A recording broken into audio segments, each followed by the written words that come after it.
रामराम मंडळी, आज आपण मांडवगण फराटा येथील स्मशानभूमीच्या पटांगणामध्ये आवारामध्ये आहोत. या ठिकाणी असणारी ही भव्य झाडी व या दोन्ही बाजूने असणारी ही हिरवळ ही आकर्षण तर आहेच, प्रत्येक माणसाला आकर्षित करतच आहे. परंतु याचबरोबर असणारी भव्य बाकडी बसण्याची व्यवस्था, सुंदर असे भव्य मोठमोठे वृक्ष हे या ठिकाणी खूप काही सांगून जात असताना मात्र हा वैकुंठ रथ हा जो आहे यावरती सुंदर अशी गरुड व तुकाराम महाराजांचे फोटो आहे आणि हा सर्वसामान्यांनाही उपलब्ध होतो, गरीबात गरीब व्यक्तीलाही हा रथ. या रथाची सुरुवात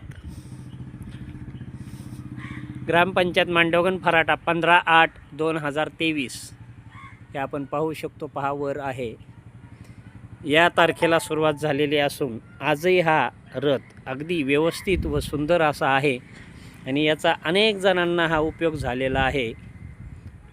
असा सुंदर रथ हे एक आकर्षण व अतिशय महत्त्वाची व्यवस्था ही मांडवगण फराटा ग्रामपंचायतकडून करण्यात आलेली आहे.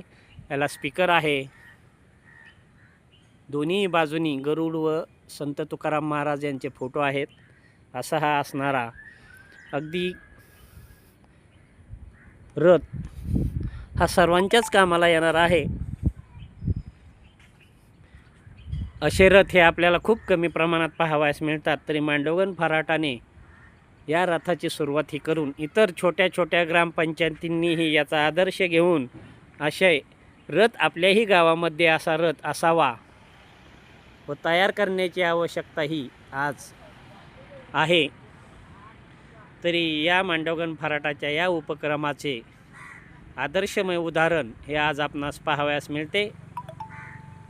या स्मशानभूमीमध्ये अनेक राजकीय, सर्वपक्षीय, उच्चपद व मंत्री महोदय या ठिकाणी आपली उपस्थिती लावून गेलेले आहेत आणि या स्मशानभूमीचा खरंच उपयोग हा खूप आज सर्वसामान्यांना होत आहे.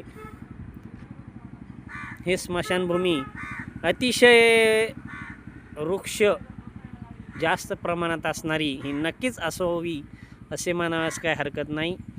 आणि त्याहीपेक्षा दोन्ही बाजूनी ही जी झाडे आहेत हे एक खूप मोठे आकर्षण आहे या स्मशानभूमीचे. सुंदर असा स्मशानभूमीमध्ये हा रथ असतो. कोणालाही आवश्यकता असेल त्याला दिला जातो.